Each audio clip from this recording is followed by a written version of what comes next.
Hello मेरे प्यारे बच्चों, आशा करता हूँ आप लोग सब बढ़िया होंगे। तो इस वीडियो में हम लोग ICC physics class 10 conscience physics से इलेक्ट्रोमैग्नेटिक इंडक्शन कंटिन्यू करने वाले हैं। और जो हमारा आज का टॉपिक है वो है एसी जनरेटर। तो सबसे पहला सवाल आता है कि ये एसी जनरेटर है क्या। तो भैया ये एक ऐसा डिवाइस है जो कि मैकेनिकल एनर्जी को कन्वर्ट करता है इलेक्ट्रिकल एनर्जी में। कंजर्वेशन ऑफ एनर्जी हम पढ़ चुके हैं। Energy can neither be created not destroyed, but एक फॉर्म से दूसरे फॉर्म में हम लोग कन्वर्ट कर सकते हैं। तो इस डिवाइस से हम लोग यही करते हैं, we change mechanical energy into electrical energy by the principle of, principle कौन सा यूज हो रहा है इसमें, इलेक्ट्रोमैग्नेटिक इंडक्शन। ठीक है, मैकेनिकल एनर्जी क्यों? क्योंकि क्या होता है, हम लोग पढ़ेंगे आगे कि एसी जनरेटर में एक आर्मेचर होता है। आर्मेचर को हम लोग घुमाते हैं, आर्मेचर को हम लोग घुमाते हैं, मतलब बॉडी अगर रोटेट करेगा तो उसमें मैकेनिकल एनर्जी होगा। उसको हम लोग by the help of electromagnetic induction हम लोग इंड्यूस ईएमएफ लाते हैं। ईएमएफ एक इंड्यूस होता है, इलेक्ट्रिकल एनर्जी प्रोड्यूस होता है, करंट एक प्रोड्यूस होता है। क्लियर है? इलेक्ट्रोमैग्नेटिक इंडक्शन आप याद करो क्या था, क्या था? अगर the magnetic flux linked with a close coil, मान लेते हैं ये मेरा क्लोज कॉइल है, the magnetic flux linked with a closed coil, if it changes, अगर magnetic flux चेंज होगा इस क्लोज कॉइल का, तो यहां करंट प्रोड्यूस होने लगेगा, इस वायर से करंट पास होने लगेगा। दैट इज इलेक्ट्रोमैग्नेटिक इंडक्शन, जो हम प्रीवियस क्लास में पढ़ चुके। मैग्नेटिक फ्लक्स याद है कितना मैग्नेटिक लाइंस यहां से पास कर रहा है। अगर इसे हम चेंज कर पाते हैं, ठीक है, the number of magnetic lines passing through the closed coil, then what happens, a current is produced, a current is induced। वही होता है हमारा इलेक्ट्रोमैग्नेटिक इंडक्शन। तो ये जो एसी जनरेटर है वो इलेक्ट्रोमैग्नेटिक इंडक्शन के प्रिंसिपल में बेस्ड है। यहाँ पे कन्वर्शन ऑफ एनर्जी होता है mechanical energy to electrical energy. अब देखिए इसका कंस्ट्रक्शन समझ लेते हैं। ठीक है, कंस्ट्रक्शन कैसा है देखो। पहले तो हम लोग एक मैग्नेट लेते हैं, हॉर्सशू इलेक्ट्रोमैग्नेट ले लिया मैंने, यहाँ पे नॉर्थ पोल साउथ पोल। ठीक है, तो एक मैग्नेटिक फील्ड है यहाँ पे प्रोड्यूस हो गया। अब क्या करते हैं, देखो एक सॉफ्ट आयरन कोर ले लो, एक सॉफ्ट आयरन कोर ले लो और इसके चारों तरफ आप क्या करते हो, वायर्स वुंड कर दो। ठीक है, तो इसे हम लोग आर्मेचर कहते हैं। क्या कहते हैं? आर्मेचर कहते हैं। अच्छा, सॉफ्ट आयरन कोर क्यों? सॉफ्ट आयरन कोर इसलिए because soft iron core can be easily magnetize as well as demagnetise.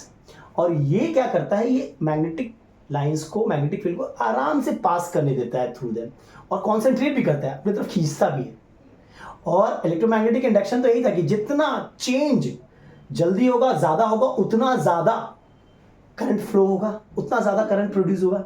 इसलिए हम लोग क्या करते हैं, एक सॉफ्ट आयरन कोर लेते हैं, उसके चारों तरफ हम लोग क्या करते हैं, कॉपर वायर वुंड कर देते हैं। ठीक है, इंसुलेटेड कॉपर वायर। देखिए अब ये रहा आपका सॉफ्ट आयरन कोर। ठीक है, ये मेरा वायर डिनोट कर रहा है। ठीक है, ए बी सी डी।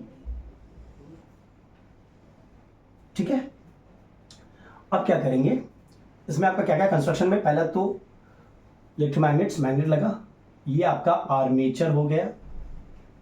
ठीक है, अब ये आर्मेचर के जो एंड्स है वो हम लोग क्या करते हैं, slip rings, S1 S2 slip ring होता है, उससे ज्वाइन कर देते हैं, कोएक्सियल।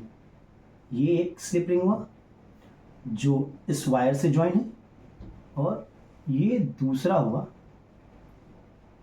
ठीक है, ये S1 S2 दो स्लिप रिंग ले लेते हैं। ठीक है, ये स्लिप रिंग ना सर्कुलर रिंग होता है जिसके साथ आर्मेचर अटैच्ड है, और जब आर्मेचर घूमता है तो ये भी स्लिप रिंग भी आपका घूमेगा, स्लिप रिंग भी आपका घूमेगा।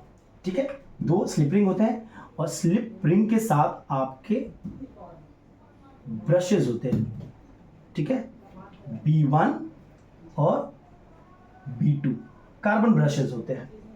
Softly gently against the press किया जाता है। ये कार्बन ब्रशेस होते हैं, B1 और B2 दो कार्बन ब्रशेस हैं, और ये जो है आपका लोड से अटैच होता है। ये जो आपका लोड से, मान लो एक बल्ब है, ठीक है, इससे अटैच होता है, ताकि अगर यहाँ पे जब इलेक्ट्रिसिटी प्रोड्यूस होगा तो ये बल्ब मेरा जलेगा।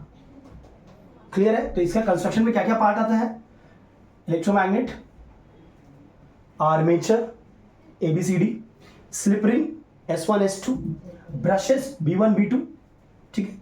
ये स्लिप रिंग S1 के साथ B1 ब्रश है और स्लिप रिंग S2 के साथ B2 ब्रश है, ठीक है। ऐसा मत करिएगा S1 के साथ B2 कर दिया और S2 के साथ B1 कर दिया। देखिए स्लिप रिंग एक मेटालिक रिंग होता है, ठीक है। ये in contact with the armature होता है और ये आर्मेचर जब घूमता है तो स्लिप रिंग भी घूमता है, बट ये ब्रशेस नहीं घूमता है। तो स्लिप रिंग का काम क्या है? स्लिप रिंग का काम है to connect, to make a connection, to make a connection between armature and brushes, जो ब्रश है। और ब्रश का अगर बोले कि काम क्या होता है, ये जो ब्रश है इसका काम क्या होता है? ब्रश का काम होता है to make a connection, between the slip ring, ये कार्बन का बना रहता है, between the slip ring and the load. अब आप बोलेंगे सर ये आर्मेचर के वायर को डायरेक्टली हम लोग लोड से ज्वाइन कर देते, कैसे करेंगे? जब ये घूमेगा, ट्राई टू अंडरस्टैंड।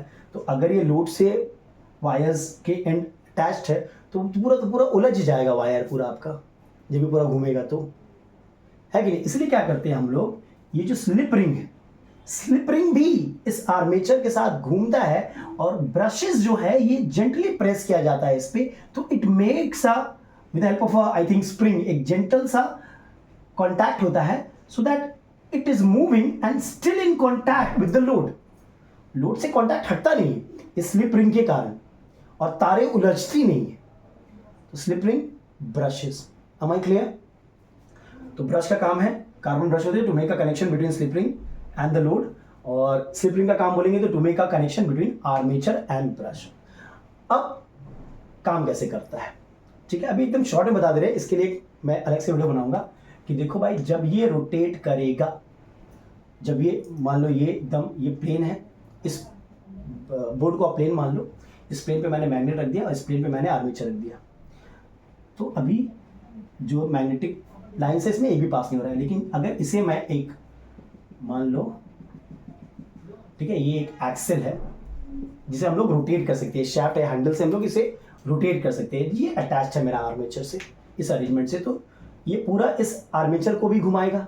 अब जैसे ही ऐसे घूमेगा, मान लो ऐसे घुमाया मैंने, मान लो ऐसे घुमाया, तो number of magnetic lines passing through the armature, ऐसे जैसे घुमाओगे वो चेंज होता रहेगा। तो और जैसे ही चेंज होगा हम लोग देखेंगे यहाँ पे एक करंट प्रोड्यूस हो जाएगा और ये लोड्स, मान लो बल्ब है, हमारा बल्ब जलने लगेगा and AC current will be produced, ठीक है? देखिए इस वीडियो में हम लोग यहीं तक रखते हैं जहां पे हम लोगों ने कंस्ट्रक्शन देखा है। हम लोगों ने देखा कि भैया यहाँ पे एनर्जी कन्वर्जन क्या होता है, ये किस प्रिंसिपल पे बेस्ड है और इसका कंस्ट्रक्शन कैसा होता है। नेक्स्ट मैं एक और वीडियो बनाऊंगा जहां पे इसके पूरे वर्किंग को मैं दिखाऊंगा, ठीक है? चलिए, तो इस वीडियो में यहीं तक रखते हैं, नेक्स्ट वीडियो में इसके वर्किंग को देखेंगे। Everybody take care and stay blessed.